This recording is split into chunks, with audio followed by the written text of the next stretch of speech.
So with this, we're going to take a look at how to automate workflows in FME server. We'll also look at scheduling jobs on the server, automated data processing, and how to deal with workflow management on FME server.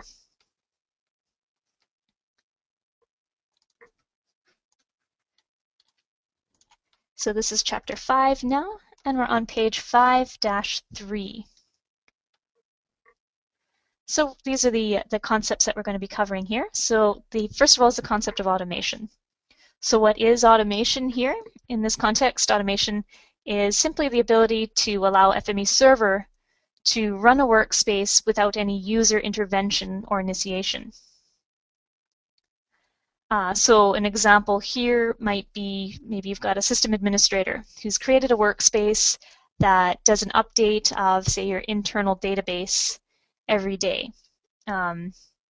They could use, say, the scheduling interface in FME server to tell FME server to run this workspace automatically at a specific time every day of the week.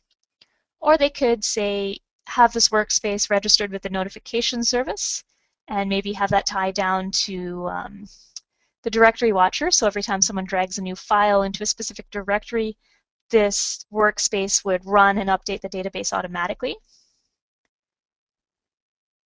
Or perhaps another way of doing this might be to run a series of workspaces all together in a chain. So this is the concept of workflow management.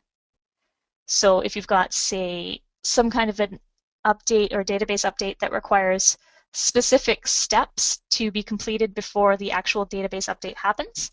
So say, for example, you might want to take a file that's been brought up to be included in your database. Maybe you want to run that file through some data validation tests and then have a workspace to take that information and copy that up to your database. So what you could do is you could have a workspace that's configured to first run the data validation, and if that passes, and only if that passes, will the information actually be published up to your database. If it fails, you could take some other action and inform the user who had created the file for updating.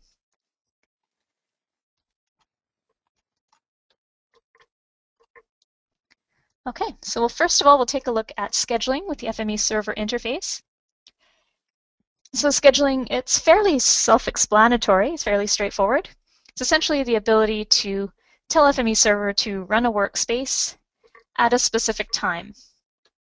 So you can have a schedule set up to, say, run a workspace every day at midnight.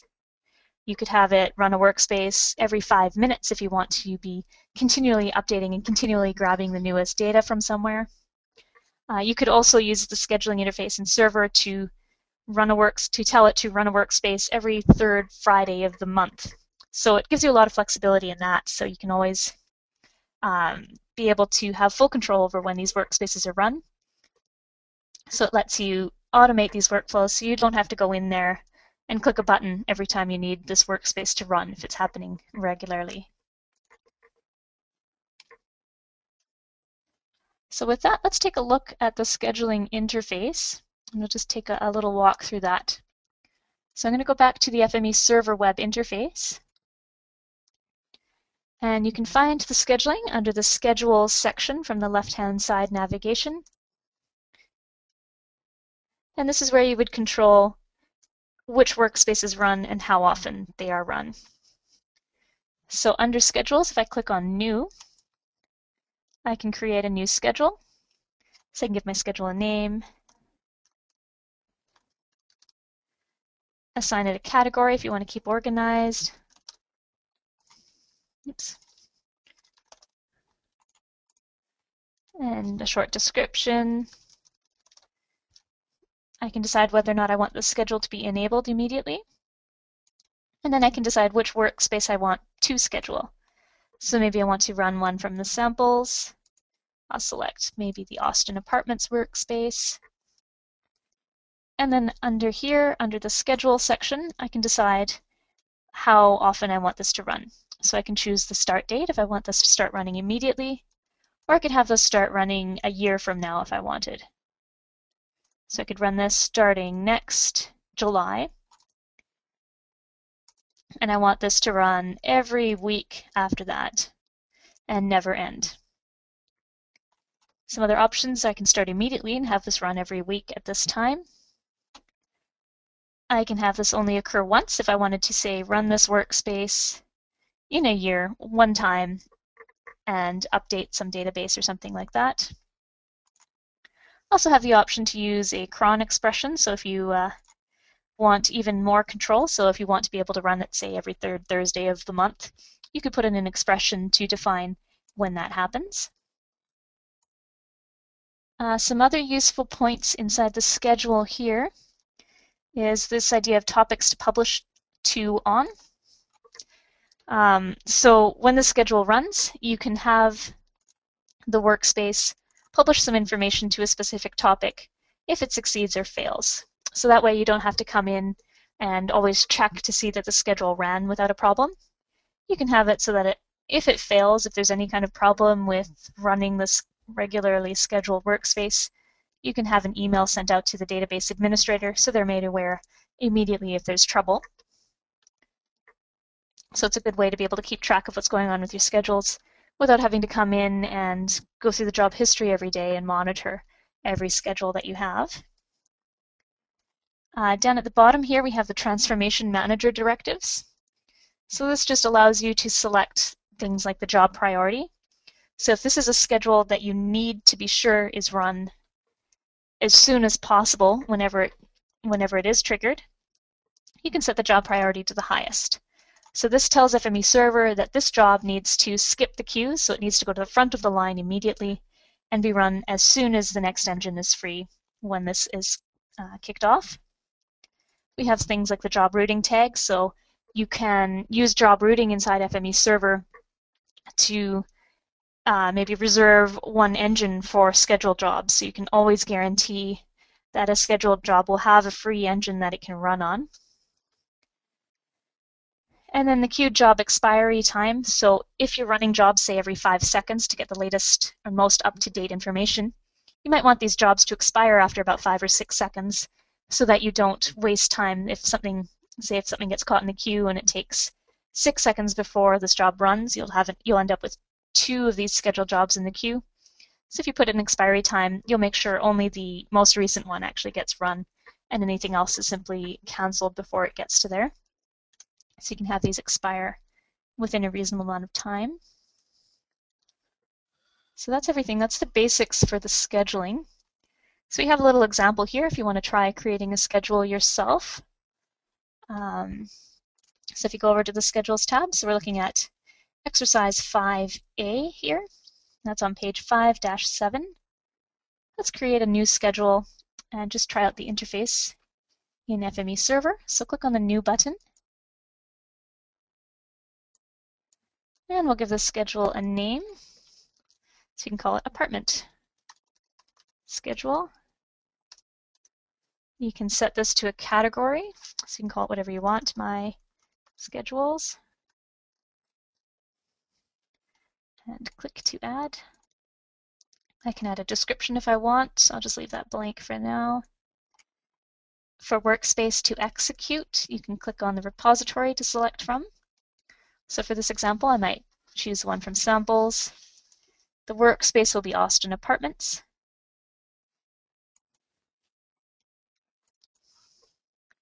Below that, I can choose if I want to publish to a topic on success or failure. I can decide to do that. I'll leave that blank for now. So for start date, I'm going to start this immediately. So I want this to start running at a regular interval, starting as soon as I click OK to create the schedule. And I'm going to run this on an interval-based repeat. My repeat unit will be once a minute. So I want to set the unit to minutes and the interval to 1. So I want this to run once every minute. And then for end date, I might choose, I could go never if I want this to always run every minute. But I'm going to set this to today, and I'll make that about, say, 5 minutes from now. So according to the time on this server, I'll make this about 11 and I'll say 27.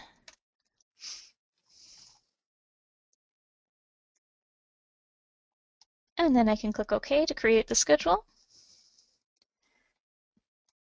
And I'll see now I've got my new schedule, my apartment schedule here. Status here with the green check mark indicates that it's active. It's going to recur once a minute until 11:27 today. And if I check my job history now, I should see that it had started immediately when I started that schedule. So I should see that it's run at least once so far. And if I wait another minute, I might see us appear in the jobs history again. So that's it. That's the basics of creating a schedule to run. So I can come back here in about 5 minutes to see if it's run 5 times.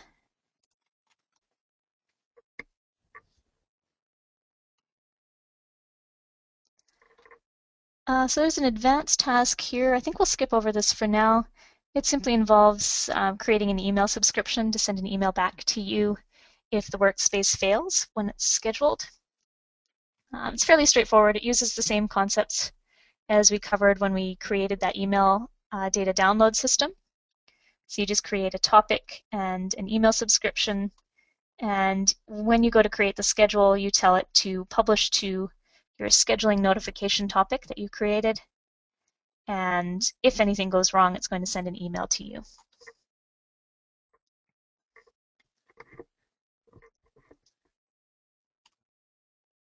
All right. So at this point, I think it's a good time just to stop for one final 10-minute break. So we'll stop right now. It's 11:23 Pacific time, and we'll stop and we'll pick up again at 11:33 Pacific time. And we'll continue on with looking at some options for automated data processing with FME server. So come back 11:33 Pacific time.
Okay, and we're back now from that last break.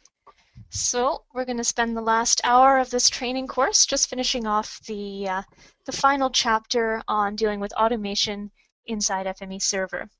So we just finished taking a quick look at the scheduler inside FME Server. That just lets you run workspaces at a regular interval. Just going to take a look at my job history now. So we had that workspace that was scheduled to run once every minute for 5 minutes. If I take a look in here, I can see that this workspace has indeed run. Okay, it was 6 times this case, so I had it run several times over a 5-minute period, and I had the schedule stop running at 11:26.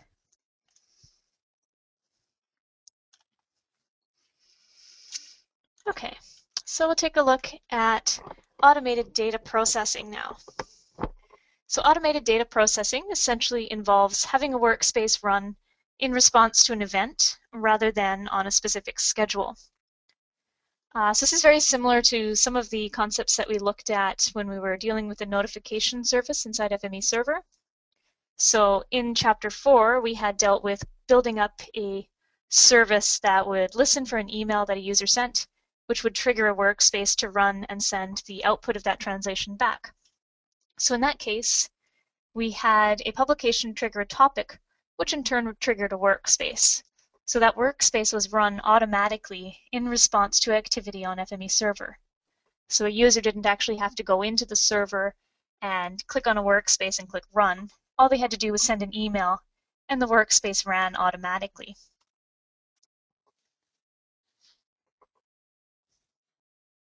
So there's a few other ways to automate this type of data processing. So we're just going to take a look at a few other examples.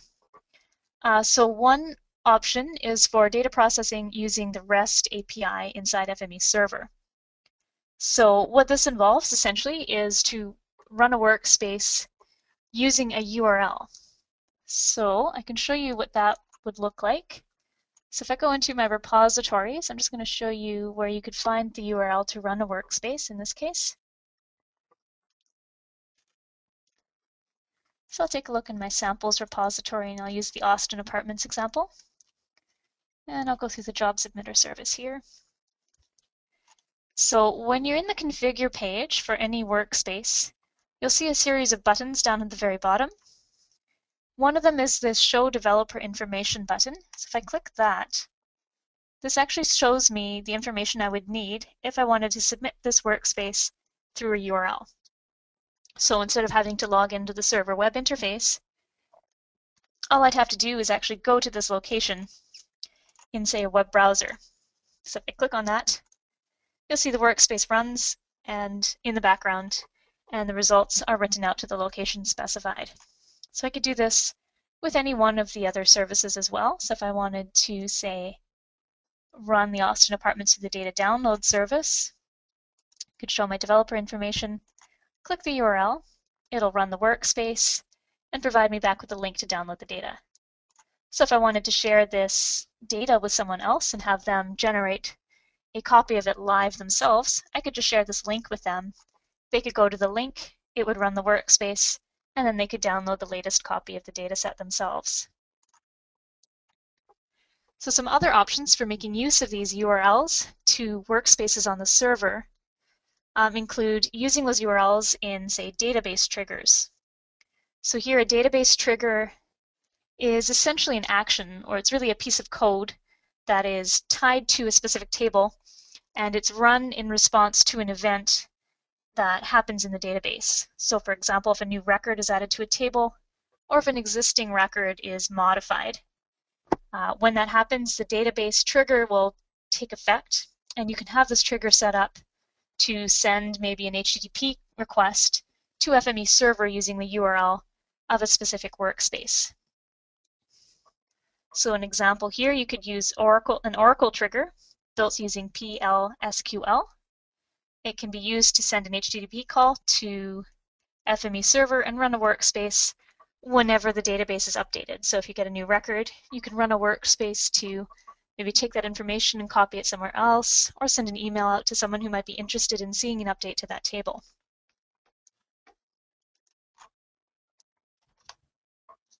Another example of using these FME server URLs would be maybe to include them in something like a web automation service.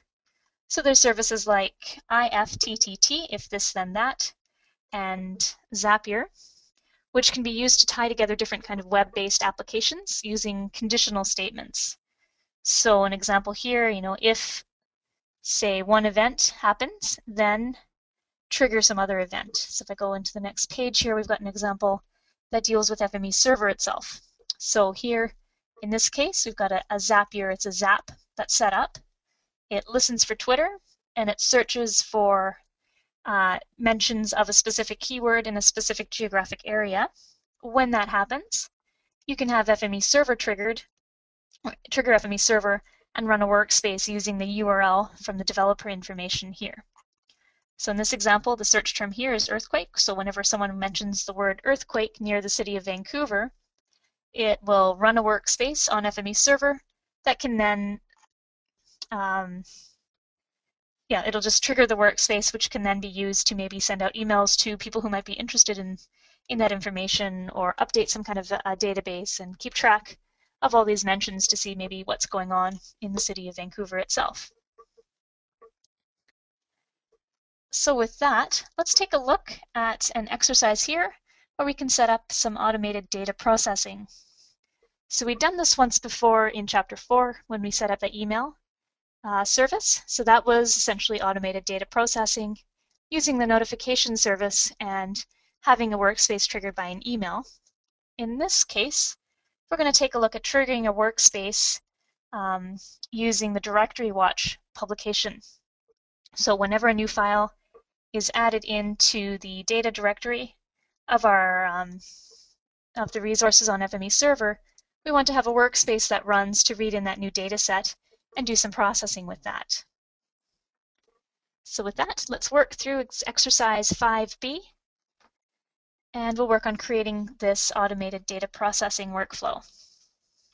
So the first step here, as before, will be to create a new topic to keep track of what these updates are related to. So let's go to the notifications section inside the FME server web interface.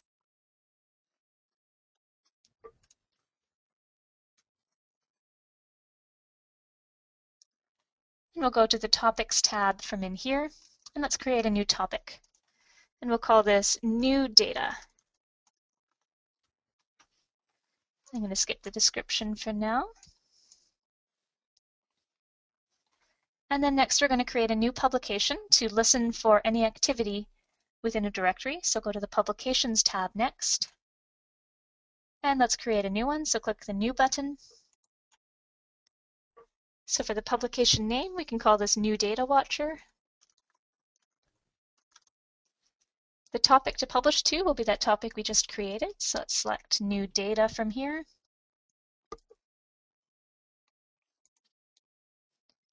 And then the protocol will be the directory watch protocol this time.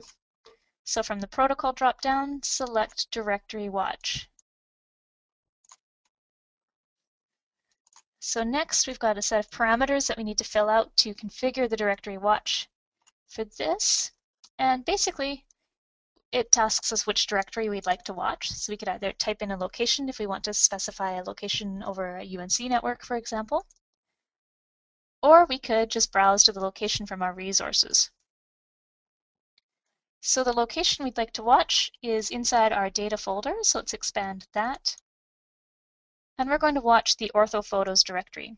So we're going to pay attention to this directory, and every time someone adds a new file into the orthophotos folder, we're going to have this this topic triggered in response.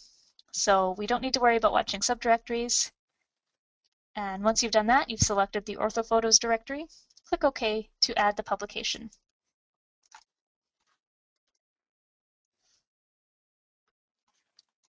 So next we want to set up a workspace that can take that information from the publication and read the information about the new file that's been added and do some processing with that.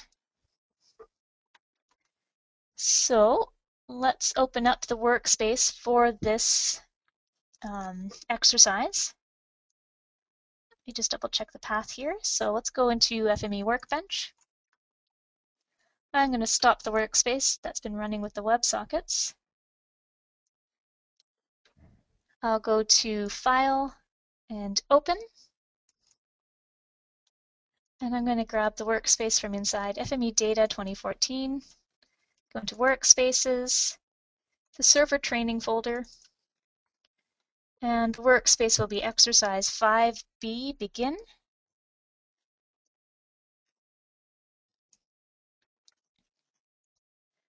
And it will be this 5B Begin directory watcher.fmw.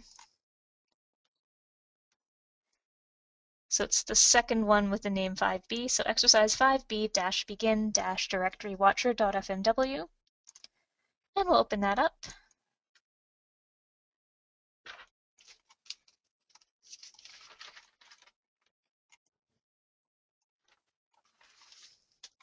And let's take a look at what's inside here. So this workspace, as we'll see, contains two writers, one for JPEG and one for TextLine. It's got a raster reader transformer that's being used to read in a raster file and bring it into the workspace. We then do some work with that raster itself, and then we write it out as a JPEG.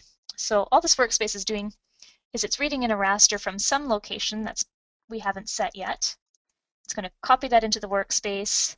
It's going to resample it, mosaic it together if there's more than one, and write it out to a JPEG file on the other side. So what we want to do is configure this workspace to take the notification content from the topic that's triggered when a new file is dragged into our directory that we're watching. And we want to take that notification content, parse it out, and grab the name of the file that's been modified or added, and send that into the raster reader, which can then read in the raster dataset that's been added into the orthophotos directory. So let's start modifying this workspace. So we'll start by adding in a text file reader. So from the top menu, go to Readers, Add Reader. And the format here will be text file. And the file we'll read in, let's go to the Browse file browser. We're in FME Data Resources. And let's adjust the filter here to all files.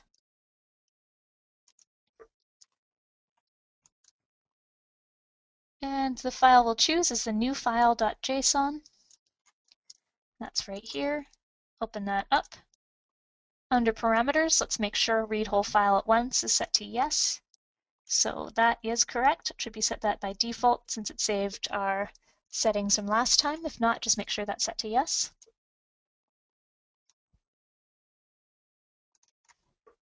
And then when we're done, click OK to add that reader into the workspace. So we've now added this text line reader. So the next thing we want to do, since the notification content is going to come through as JSON by default, we want to use a JSON flattener transformer to take that JSON content and pull it out into individual attributes. So click on the text line reader to select it, and let's add in a JSON flattener transformer. By typing JSON flattener. And next we want to configure this to flatten out the attributes, and then we want to expose the attributes that we're interested in using inside our workspace. So click on the Parameters button to open up the properties for the JSON flattener. The JSON attribute will be set to the text line data attribute. So this is the text information that's coming in from that notification. So we want to pull that in. We want to recursively flatten that, so make sure that's set to yes. And then we want to expose the attributes that get flattened out. So click on the three dot or the Browse button next to Attributes to expose. And we'll type in the two attributes we're interested in. So those would be F and S underscore type. So these will be case sensitive, so make sure you have them all lowercase when you type them in. And the second attribute will be the directory watch publisher content. So this is dir watch tch underscore publisher underscore content. So just make sure you've typed those in exactly as they appear in here. So fns underscore type directory watch or dir watch underscore publisher underscore content. When you've done that, click OK, and OK again to accept those changes. And the last step we want to do here is to check this FNS type, or the publisher content, sorry, and check to see that it was a new file that was added. So with the directory watch protocol, it's going to send a notification when a file is added, when a file is modified, and when a file is deleted. So for this particular workflow, we only care if a new file has been added into the directory. So we need to put in a test to make sure we only take new entries and nothing else. And we're going to do that using a tester transformer. So select the JSON flattener transformer and let's drop in a tester. So just type in the name, tester, and drop that into place in the workflow. And then let's set up the test. So click on the parameters button and we'll configure the tester. So for the left value, we're going to set this to the information about the publisher content. So we're going to use this, click on the drop down. So double click under left value, click the drop down arrow, choose attribute value, and we're going to select the directory watch publisher content. So this is the attribute that's going to contain information about what happened inside the directory that we're watching. So for the operator, we want to test if that string contains. So under operator, double click and choose the drop down and select the contains operator. And we want to check for when this contains the text entry underscore create. So this is if a new file is added, a new entry is created inside that directory. When you type in this constant, make sure it's all uppercase with the underscore in the middle.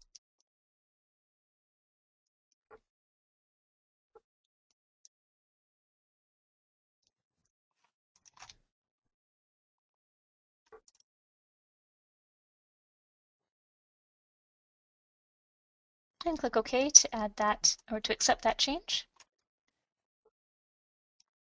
So next, a couple more things that we need to do inside this workspace. First of all, if this test fails, so if a file was only modified or if a file was deleted, we don't need this workspace to run to completion. We just want it to end right away. So we have a transformer that we can use to actually end this transformation immediately as soon as a feature fails this test. And that is the terminator transformer. So let's add a terminator in and connect that to the failed port of the tester. So click on the failed port to select it, and let's type in the name, terminator, and drop that into place. That simply halts the translation when a feature enters this transformer.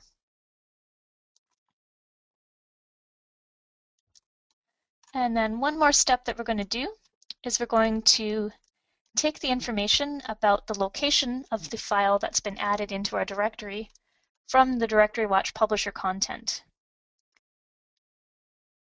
So the way that content looks by default is it's actually going to be a string that has, first of all, the action that happened, so if an entry was created or an entry was deleted, with a space followed by the path to the file that was affected by this change. Since we want to read in the new file, we only need the path from this. So what we need to do next is add in a transformer into our workflow that's going to clip out everything else and only keep the path to the file that we're interested in, so we can pass that path into the raster reader. So we're going to do this using a substring extractor transformer. So let's place that transformer into the workflow. So it's the substring extractor. We'll drop that into place. We'll connect it to the past port of the tester, and we'll connect the output to the raster reader. And let's configure the substring extractor now. So click on the properties button or the parameters button for that. And we'll tell it to chop out the first part of this string. So the source attribute in this case is going to be our directory watch publisher content attribute. The start index here will be 13. So we want to start copying the text from this attribute starting at character number 13. Since we know this is always going to start with an entry create because of our tester has filtered everything else out, we know that we have about 12 characters before we get to the part that we actually care about in this string. And then for the end index, we're going to set this to -2. And what that does is it just clips out that \n, that new line character at the very end of the string, so that we don't have to worry about that when we pull in the path into the raster reader. So for the result attribute, let's set that to a new attribute and we'll call that path. So what we're doing here is we're taking that full attribute string and we're copying out just the path part that we're interested in into a new attribute. So once we're done that, click OK. And let's double check our raster reader. So you can take a look inside here. It's set to read a geotiff file from the path specified in the path attribute that were just created with the substring extractor. So that's looking good. So we'll click OK here.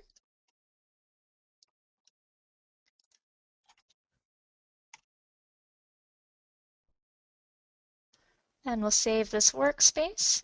And then one final change that we'll make is at the very end here, this FME server email generator transformer.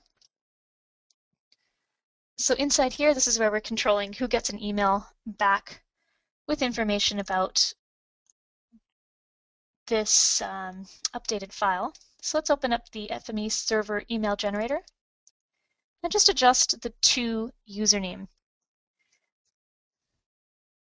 So enter in your own email address for this. So this way we're not all sending emails to ken@safe. Let's just send that to yourself. So I'll put in my own email address.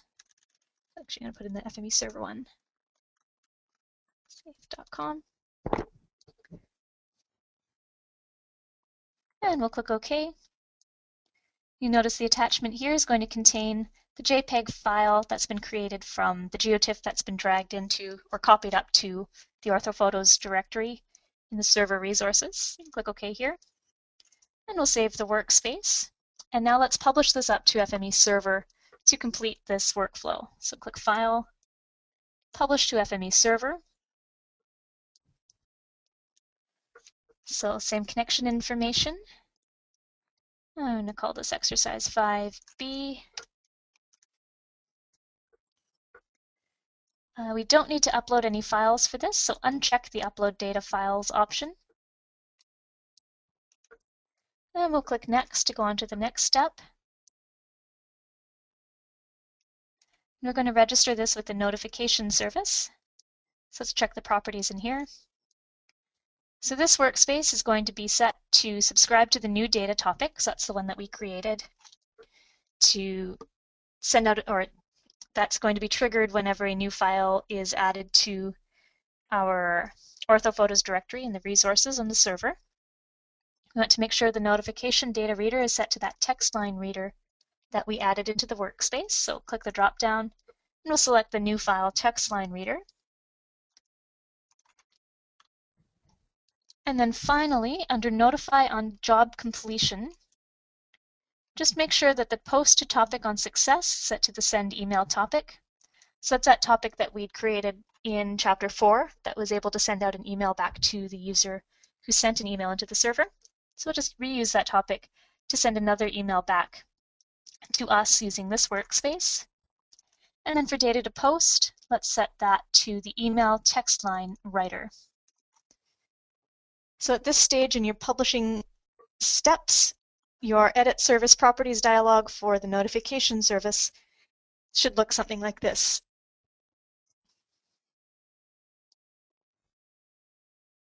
So with that, click OK, and let's click Publish to publish this workspace to the server. And now that's gone up. And let's test out this workflow now. So I'm going to open up the server web interface. So what we have is a directory watch protocol that is set up to pay attention to the orthophotos directory under resources in the server. So in order to trigger off this automated workflow, all I have to do is copy a new geotiff file into the orthophotos directory on the server. So I'm going to set up the topic monitoring for this. I'll just clear this out. I'm going to start monitoring So let me just refresh this. Now I'm going to start monitoring that topic that we'd created, the new data topic, just so I can see any traffic that comes through. Under FME server, let's go into the resources section. And we're going to upload a new file into the orthophotos directory. So expand data, click on orthophotos, and let's click upload. And let's choose a new file. So I'll just see what's in there already. So I choose something new. I'll go choose files. And I'll go into my data. Under the data folder, and I'll go inside orthophotos here. And I'll just grab any one, so maybe 0203. So that's been uploaded.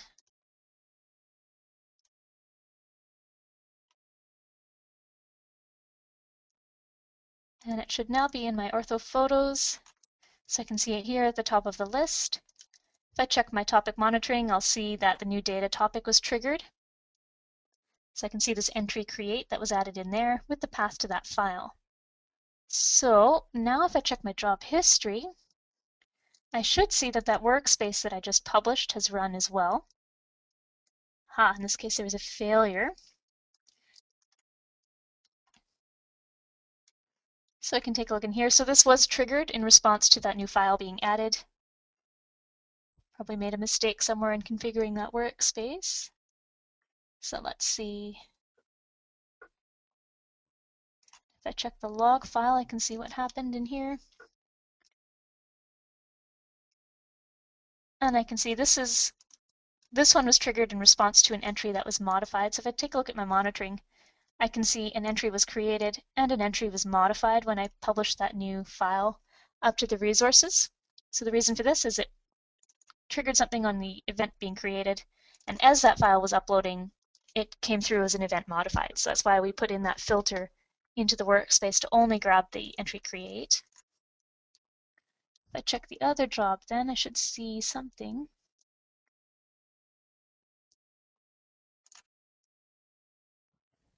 So this ran around the same time.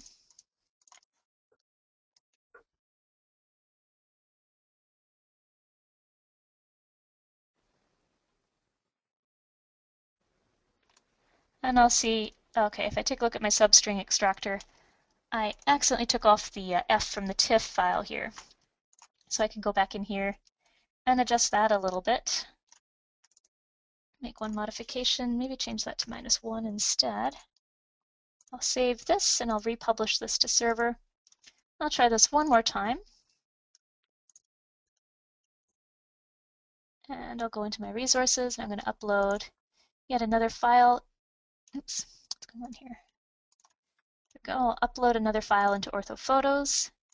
And I'll choose maybe one from the bottom this time. Upload that. I'll see in my monitoring, I'll see a few more entries in here. Give it a second, wait for my jobs to run. I can check my job history again. And I'll see this time I had a success. If I check my email, back out of here,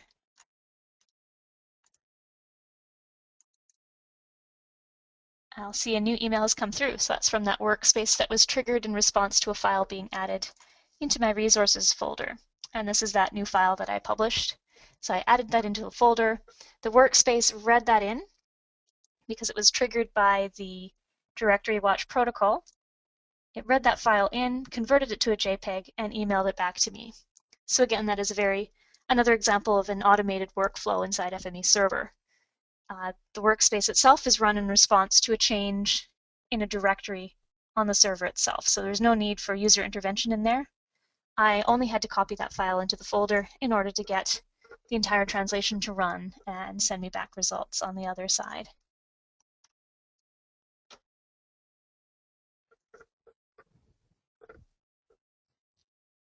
Okay, so do you have any questions about any of that? Anyone have any trouble or error messages or anything like that?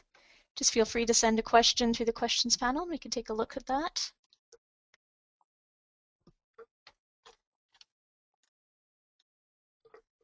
Okay, good. Okay, no questions then, so we'll continue on then. So we're just going to go on with the last section of this chapter, we're just taking a look at workflow management inside FME Server. So in here, what is the definition of workflow management? In this context, it's essentially a technique where you can run the set of workspaces in a particular sequence. So essentially it involves creating a controller workspace. That's what we call it in FME. So you can essentially create a workspace that can run a sequence of other workspaces in a specific order.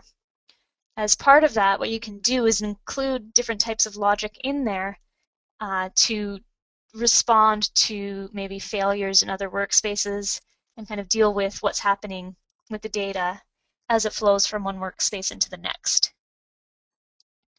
So the way this works, so as I've said, is done using a controller workspace. What the controller workspace can have inside of it is a set of FME server job submitter transformers. So this is a transformer that's designed to basically submit a job to the server.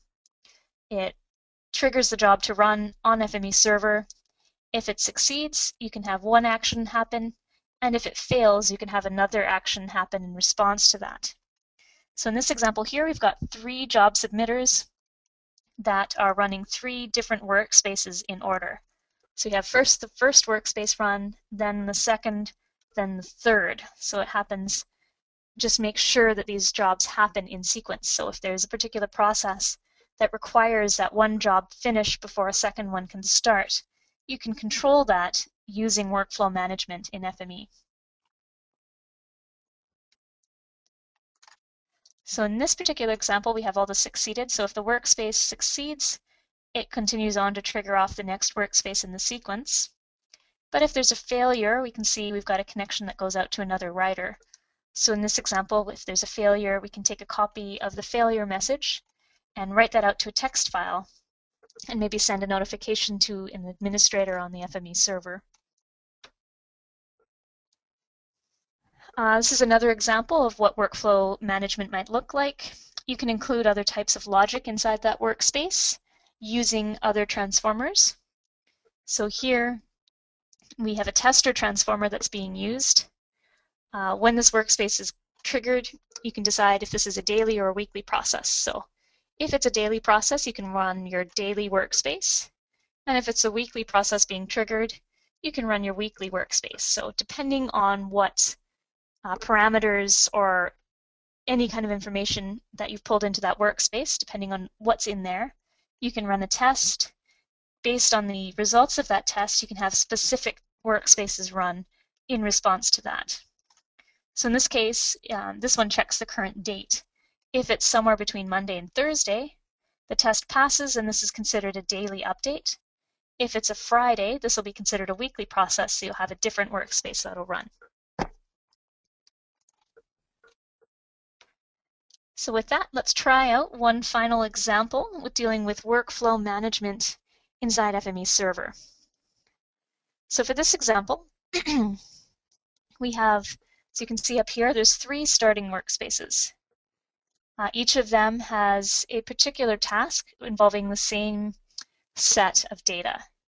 In this particular situation, these 3 workspaces need to be run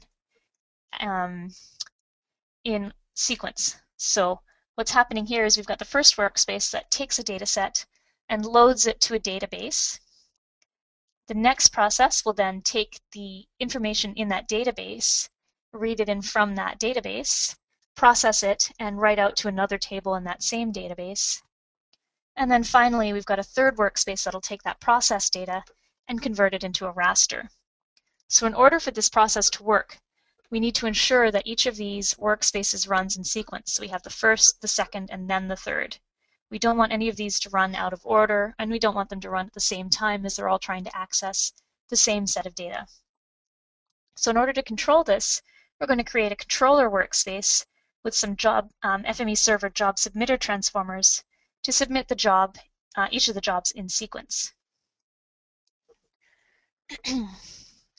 So the first step we need to complete for this is to publish up the workspaces that we're going to be running. Excuse me. So for this, I'm just going to do a shortened version of this exercise since we're a little bit short on time. We're just going to publish the first two here, and we're just going to run the first two in sequence. The third is essentially the same process to do that. So let's find the workspaces that we need for this. So there's two starting workspaces that we'll use, and those are all in the server training folder. So let's open up FME Workbench. We need to publish each of these to FME Server so that the FME Server Job Submitter transformer can see it up there. So let's go to File and then Open from FME Workbench. And let's go to Favorites, FME Data. Let's go into Workspaces, Server Training, and we'll look for Exercise 5C, Begin Data Load. And here it is, down here near the bottom. And click Open to open that in Workbench. And now let's publish this up to FME Server.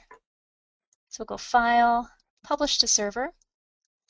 We'll use the same connection information. And let's create a new repository for this just to keep things simple. So under repository name, click New, and we'll call this Workflow Management.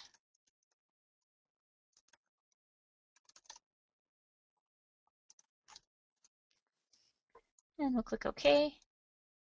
Successfully created the repository, and let's publish this up. And we'll click Next. And we'll register this with the Job Submitter service and click Publish. And let's follow the same steps for the second workspace. So we'll go to File from Workbench and Open. And under Workspaces Server Training, let's look for Exercise 5C Begin. And this time we want the data process.fmw. And then let's open that. And we'll publish this up at FME Server. So go to File, Publish to Server. Same connection. Make sure you put it into the Workflow Management repository. And we'll publish this up and register with the Job Submitter service. And click Publish. So now we have the two workspaces up there on FME Server. So we can now create our controller workspace to run these in sequence. So with that, just close your main tab. And let's create a blank workspace. So we're going to start off with an empty canvas here. And first we're going to add in a creator transformer. So this is going to just create a single feature to kick off the translation. So creator. We'll drop that into place and leave it at its default settings. And then next we want to add in an FME Server Job Submitter transformer to actually run the jobs or run those workspaces that we just published to FME Server. So let's place in the FME Server Job Submitter and connect that to the creator transformer.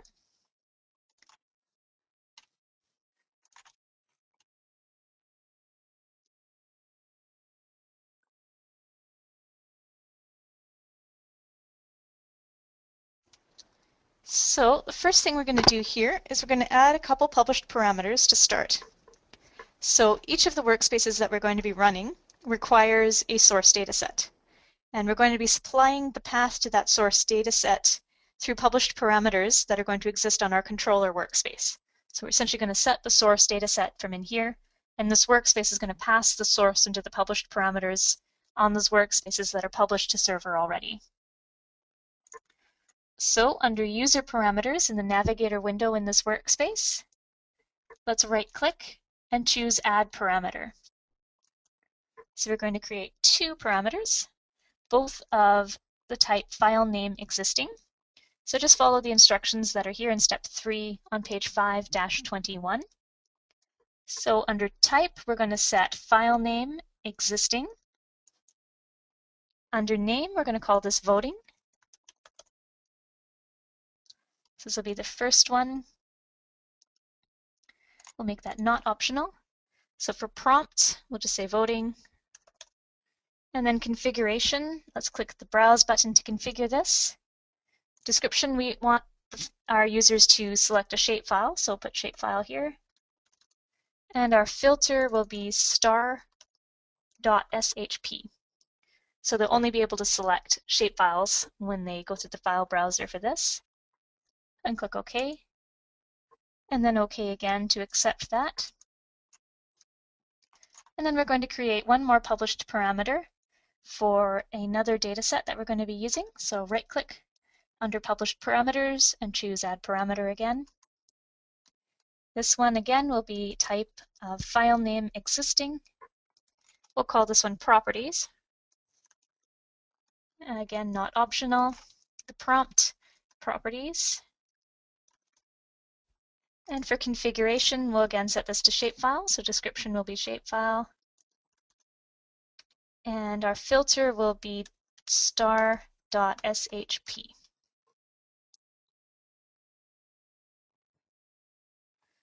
And then we'll click OK, and OK again to create the parameter. Now let's set up our FME server job submitter parameters. So click on the parameters button on the job submitter, or double click on the transformer itself. So you'll see inside here it's asking us to connect to our server. So let's add in the connection information. So we can go direct connection localhost, username admin, password admin.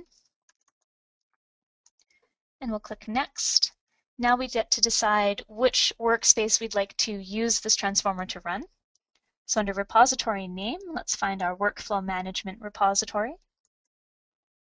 And for the selected item, let's select the first workspace that we want to run here. So this will be the exercise 5C, begin data load.fmw.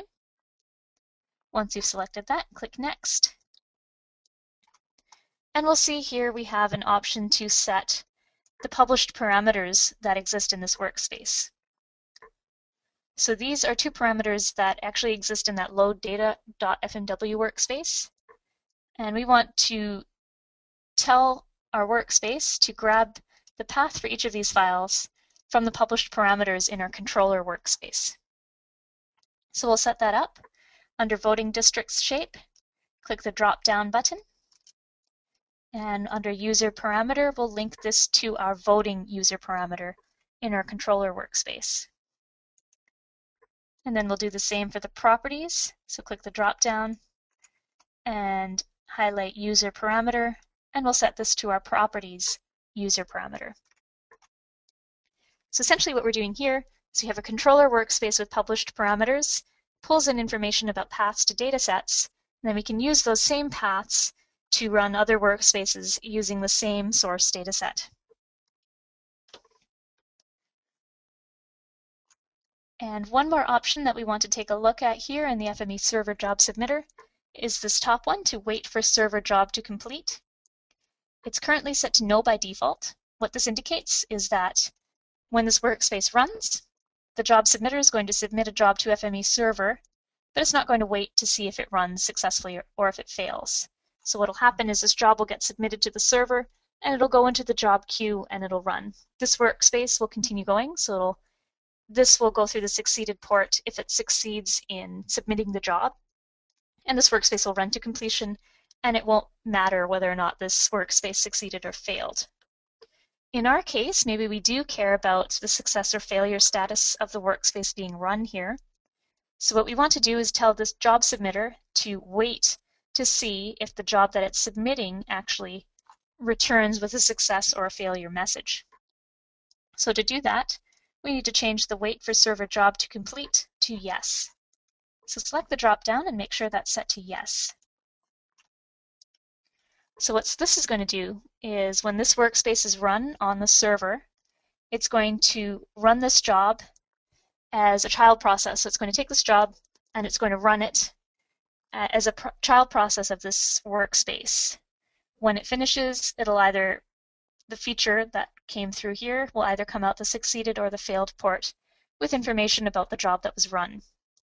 This is different. If we had set this to no, this would submit the job as a separate job and it would go into the job queue on the server.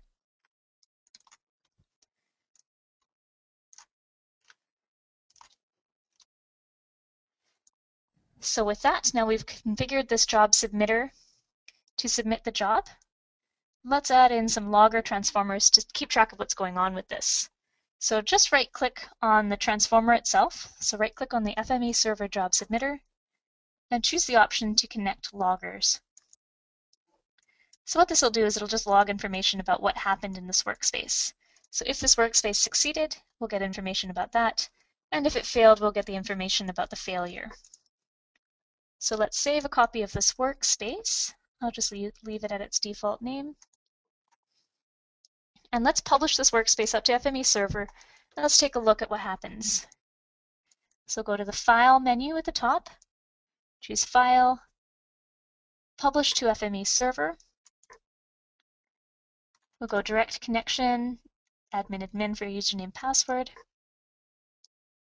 We can publish this up to the Workflow Management repository. And we'll click Next. And we'll register with the Job Submitter service. And click Publish to publish this up to the server.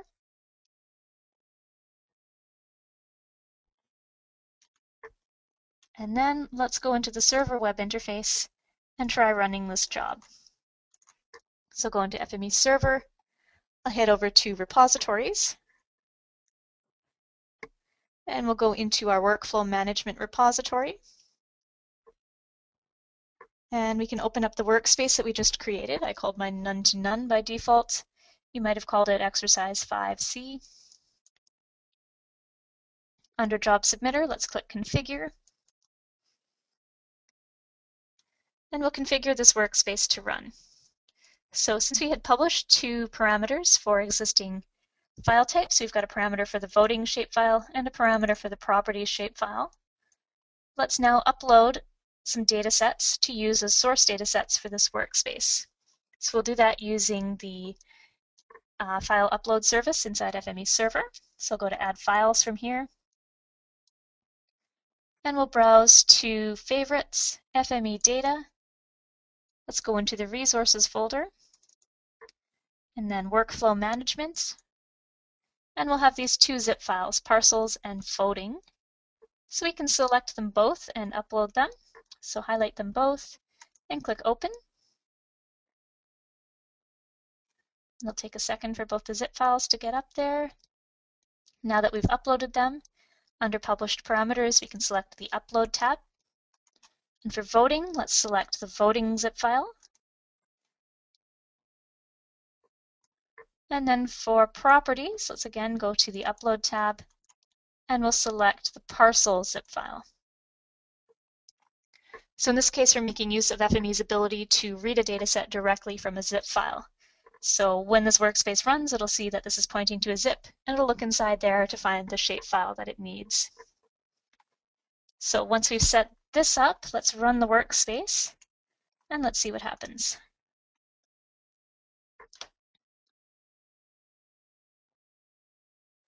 So this will take a minute or two just to run. So what's happening is it's taking those data sets and it's passing them into the job submitter, which is going to run another workspace. It'll run that, the workspace that we configured inside our controller workspace, and it'll run that and bring us back results. So with that, let's take a look at the log file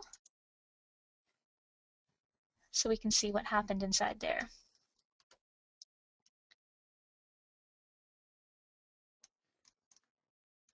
Just going to open up my window all the way so I can see better. There we go.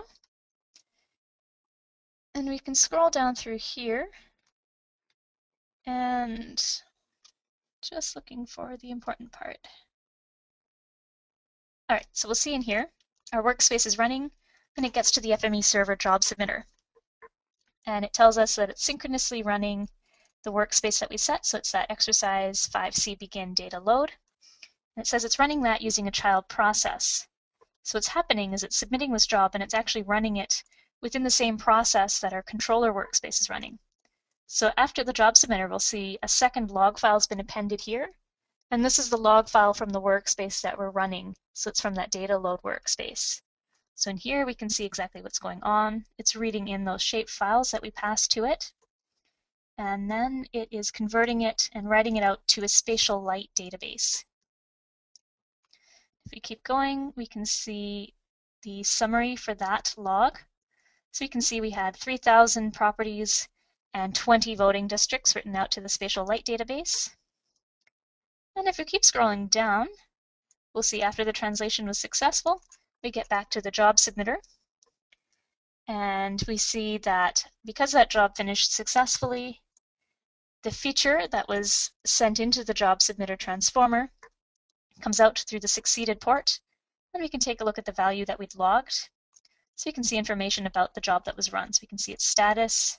We can get access to its log file if we wanted to use that inside our workspace. And most importantly, down here, we can actually see we have an attribute that came out of the FME server job submitter transformer that contains the location of the output data set that was written to within our child process, that was written out by that workspace that the job submitter ran. So this is a key point in being able to chain jobs together inside a single workspace like this.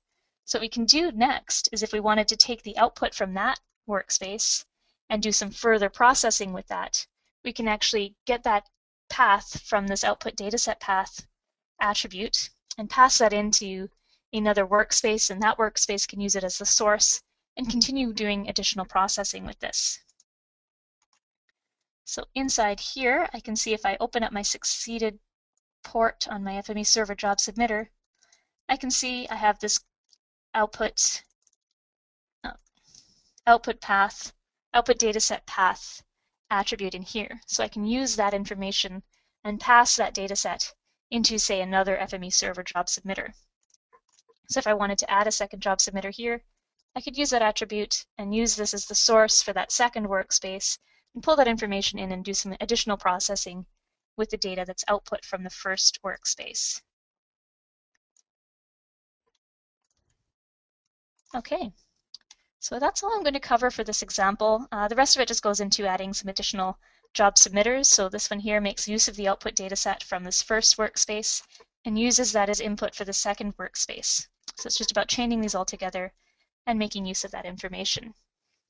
So with that, we've finished the FME server authoring training now. Just going to keep going in a couple more of these little pages here. So that's everything that we're going to cover in the automation chapter here. So I'm just going to take you through some quick course wrap-up now. If you're interested in additional information about any of our products here at Safe Software, here's some links in the training manual to our website, safe.com. If you need any help, if you're trying to build up your own workflows or you're trying to make use of some of the concepts that we covered during this training course, and if you ever run into any issue, please feel free to contact us at support. You can reach the Safe support team, so be myself and everyone else on the support team here at Safe. You can reach us at safe.com/support. If you're ever looking to get additional information about what we're up to here at Safe, you can always follow the Safe Software blog. Lots of interesting articles and information about various formats and interesting things that are happening with FME. For additional resources, I'd highly recommend taking a look at FMEpedia. So it's our community website. Here, let me just get that up quickly. It's fmepedia.safe.com. From here, you can access links to our knowledge base. So lots of informative articles about, say, known issues or about specific topics related to FME. So if you're looking for very specific information, I'd recommend taking a look here. You can find lots of good articles, examples, and demos, all as part of our knowledge base. We also have our community answers page. If you have any questions about maybe a specific task you want to accomplish and you want to send that out to the FME community, you can post your questions up here and allow others from the FME community around to help you out with pointers from their own experience. And we also have a link to our FME channel. It's our YouTube channel, so you can watch videos and demonstrations about various aspects of dealing with FME and FME server itself.